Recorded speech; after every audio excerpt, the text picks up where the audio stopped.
เกลือให้ใช้มีทั้งก้อยปลาน้องไม่มีนะครับมาหาพี่สาวพี่ชายนะครับ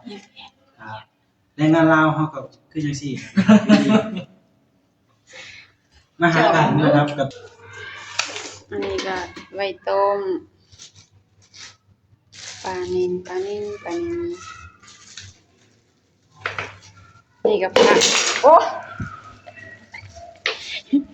ครุกกุกกะ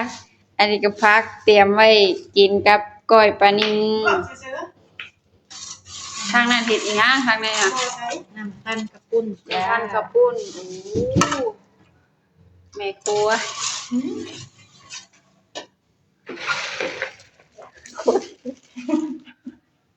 ยังไม่เห็นน่ะเอาเสื้อยังไปดิมะนาวลงไปอุ้ยปลาว่าจะเนี่ยเดี๋ยวว่าว่าจะหมดเลยเล่นนี่นะลิงมีใบหน่อ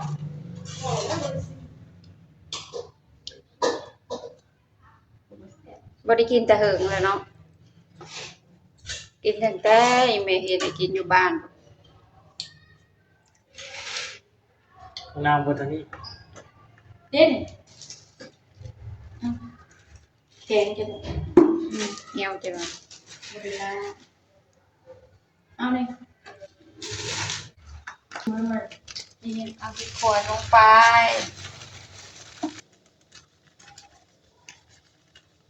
นี่จะไปจะปั่นคุณในเด็ดเดี๋ย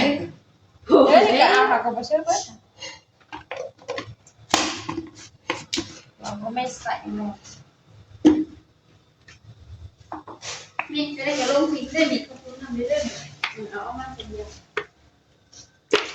มาใส่อันนึงด้วยสังเกตเอาพอครัวเฮาเอาไปอยู่ดิ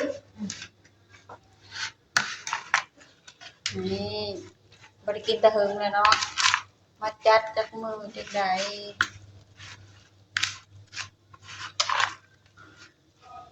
ไปโทรมาไปโทรมาใส่ไปตู้เบิ่งดูคือครับแล้วสิคน ใส่หอมลงไปได้กว่าเอาแต่น้ำบกเดียวแก้วสิเบิดแล้ว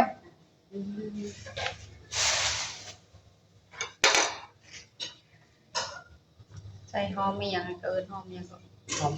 หอมเปย์บ่หอมยังก็อะไรป่นแม่ไปปีแต่ละแน่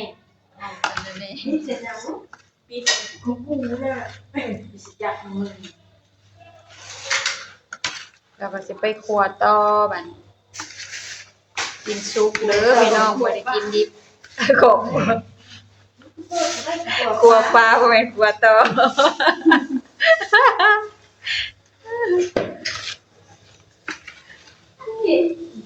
เอ็ดแก้วต่อ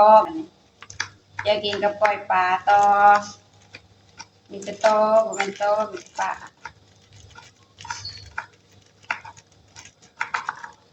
ใส่ข้าวคั่วกินเป็นอย่างเดียวทำไม่เป็นจ้า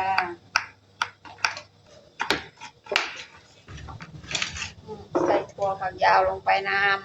ำเอาไปคั่วบ่รู้ยังรอก่อนว่าแบบ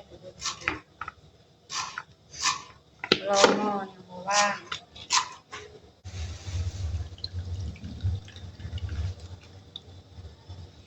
อ๋อใส่บดแบ่งเอาทำเลยใช่เบิดแล้วนะใส่น้ำต้มจำปาลงไปจะมาแล้วยืดใส่มาแล้วมาแล้วพอดีกำลังจะกินข้าวซื้อก็เอานี่ลงไปเนาะ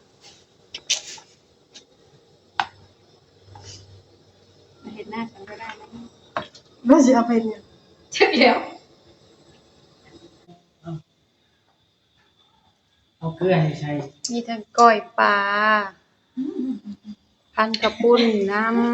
ำเร็วอย่าใส่ลายนะพอแล้ว บ้าง มาเด้อมาเด้อ วันแต่ปวดหัวลงนะ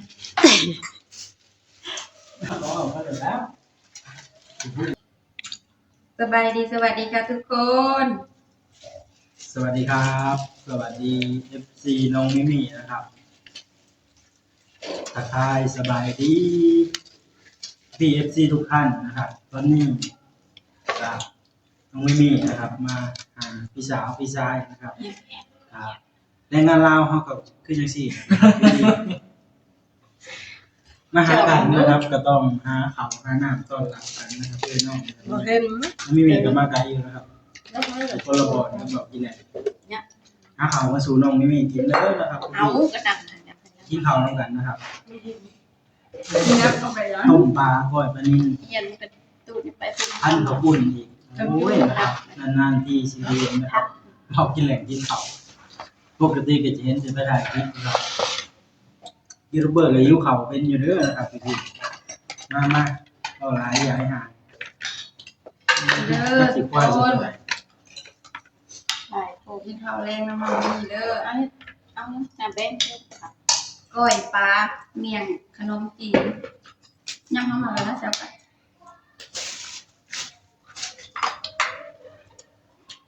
เอาน้ำพันใส่ยังเป็น เพิ่งมาหากันเทื่อหนึ่งเนาะ ข้าวชื่อมากห่อ5 บาท เนี่ยยุบมา เอาอย่างกิน บวกแรงขึ้นประมาณ3 คือ ห่อ ว่าอะไร 2ห่อ ทำจะ นะ ดำเลย ไม่ได้กินแต่เหิงเลยเนาะก้อยปลาจำปลาพร้อมน้ำพร้อมปลาไม่ต้องบอกพร้อมย่างนอกเจ้าลา สลับได้เลยงานเด้อ เจ้าลาเรื่องงานเดียว บ้านเฮาจังซี่ล่ะนะครับมาพอกันจากหาข้าวสู่กันกินเดือน1 2 เดือนน้องมีมาว่าสิพาเพิ่นไปถ่ายคลิปอยู่ไปบอกไปพากลางวันทำงานมาได้แต่ตอนกลางคืน ว่า เลยบ่สะดวกไป พอโคก็อ้อนน้ำแม่แหละ หอมรู้เหมือน แซ่บแซ่บไม่ได้กินแต่เหิงแหละก้อยปลา ก็เจอเมื่อเบิร์ดใส่ลาบ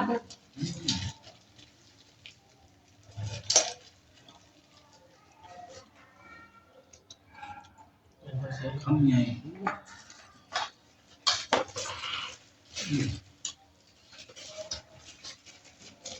ฮะปอดปลาทิพย์นะบอกเป็นกับเขาจะดำ เห็นลูกคุ้มไปหนึ่งเนาะ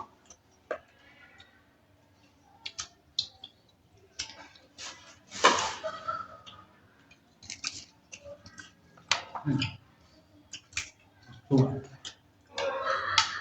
ผมก็เพิ่งมาแต่ไปถ่ายคลิปมาลบ พอดีกะเพราแล้วเนาะ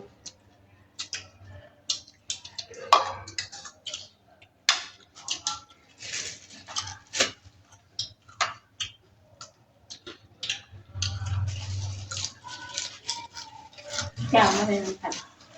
เอาเลย คือเนาะ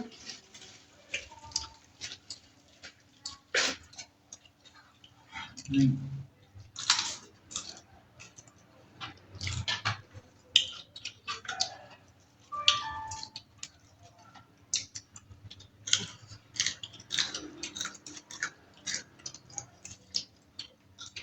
ให้ก่อน เทไปจ้ะ เริ่มคอย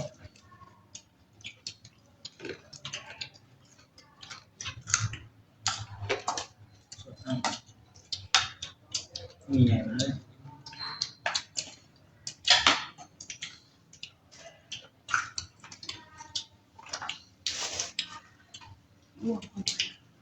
ชีสกุ้ง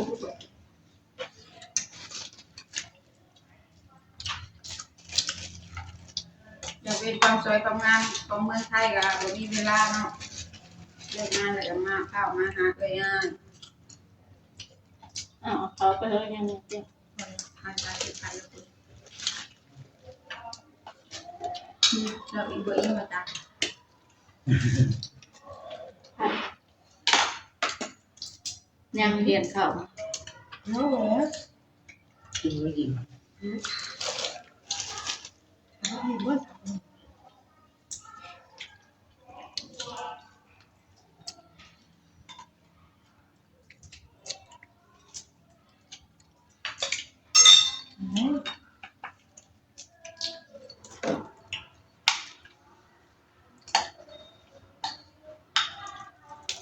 แบ่งคอยปากกระพันกระปุนมาเลย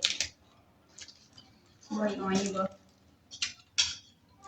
ทำได้เลยเลยจัง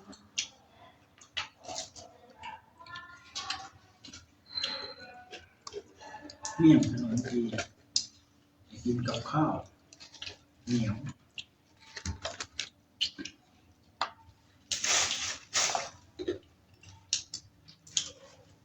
แม่นเปิดห้องทำไม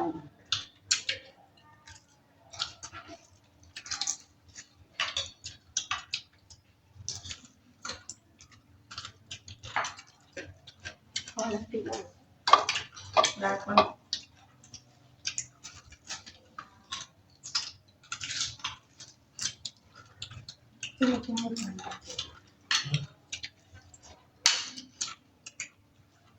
สำหรับคลิปวิดีโอนี้ก็มีเท่านี้เด้อทุกคนก็สิประมาณนี้แล้วเนาะแรงงานเราในไทย กินข้าวข้าวเหนียวจะได้มีแรงทำงาน ท้ายคลิปนี้ก็สบายดีสวัสดีค่ะ สวัสดีครับ